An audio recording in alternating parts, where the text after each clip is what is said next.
જી આજે આપણને બધાને ખબર છે કે એક પછી એક ગુજરાતની અંદર દુર્ઘટનાઓ બની રહી છે।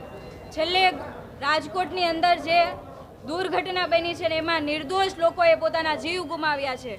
કોઈ પિતાએ પોતાના દીકરા અથવા દીકરીને ગુમાવી છે, કોઈ માતાએ પોતાના ભાઈને, કોઈ દીકરાને ગુમાવ્યો છે, કોઈ બેને પોતાના ભાઈને ગુમાવ્યા છે।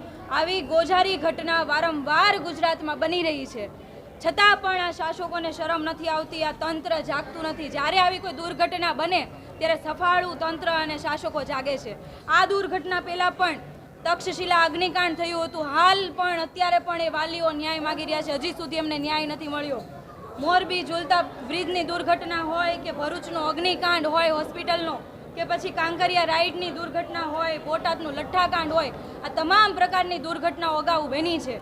અને જ્યારે પણ આ દુર્ઘટનાઓ બને છે ત્યારે માત્ર ને માત્ર વાહવાહી લૂંટવા અને કઈ રીતના લોકોનો જે ગુસ્સો છે એને દબાવી દેવાય અને કઈ રીતના દેખાવો કરી શકાય એના માટે તંત્ર અને શાસકો દેખાવો કરતા હોય છે। કહેવામાં આવતું હોય છે કે કોઈ ચબરબંધીઓને છોડવામાં નહીં આવે, પણ પકડવામાં ક્યારે આવશે?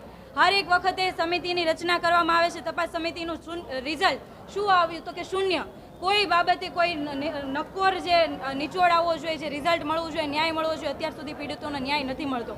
આ બાબતે હું અને મારા તમામ સાથી નગરસેવકોએ આજે આ સામાન્ય સભા અને ખંડની બહાર વિરોધ નોંધાવ્યો છે અને સાથે અમે માંગણી કરીએ છીએ કે અત્યાર સુધી જેટલી દુર્ઘટનાઓ બની છે અને છેલ્લે જે રાજકોટની અંદર દુર્ઘટના બની છે એમાં તમામ લોકોને તાત્કાલિક અને ઝડપથી ન્યાય મળે એના માટે વ્યવસ્થા અને તંત્ર દ્વારા કાર્યવાહી કરવામાં આવે અને ભવિષ્યમાં આવી કોઈ દુર્ઘટના ના બને એના માટે ખાલી દેખાવ પૂરતું નહીં, કાગળમાં લખાણ પૂરતું જ નહીં, કાગળ પૂરતું જ નહીં, પણ ખરી હકીકતની અંદર જમીની લેવલ ઉપર કામ કરવામાં આવે જેથી ભવિષ્યમાં કોઈ આવી દુર્ઘટનાનો શિકાર ના બને।